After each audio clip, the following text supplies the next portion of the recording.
अस्सलाम वालेकुम। ये मेरी वीडियो उन लोगों के लिए जो यूएई में लाइसेंस लेना चाहते हैं। ये यहाँ से यू टर्न करेगा। यू टर्न करने का तरीका ये है कि जो फर्स्ट लाइन है वो सिर्फ आप लेफ़्ट जा सकते हैं। ये यू टर्न जो है ना पहली लाइन में करना है, और यू टर्न ऐसे करना है जैसे आपने अक्सर देखा होगा कि साइन बोर्ड जो होता है यू टर्न के लिए, उस लिए ऐसे यू टर्न करना है, इस शक्ल में करना है। और यहाँ से अब राइट जाएगा,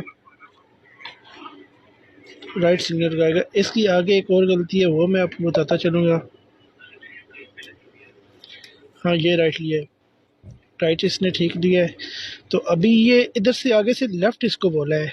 तो जब ये लेफ़्ट करेगा, और ये आपको गलती मैं अभी बताता हूँ, अभी आगे जाके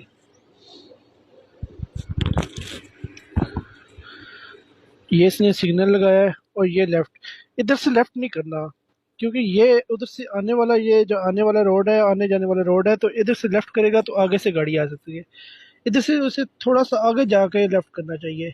अभी ये इसको मैंने वापस बुलाया है, अभी आगे जाएगा, और आगे यहाँ से जहाँ पे भी लेफ़्ट करना है, राइट करना है, या उधर कट लगा होगा रोड पे, तो उस हिसाब से यू टर्न राइट करना है या लेफ़्ट करना है। अभी ये आगे जाएगा, वो कट लगा हुआ है रोड के, इसके सेंटर से जो है ना लेफ़्ट करना है।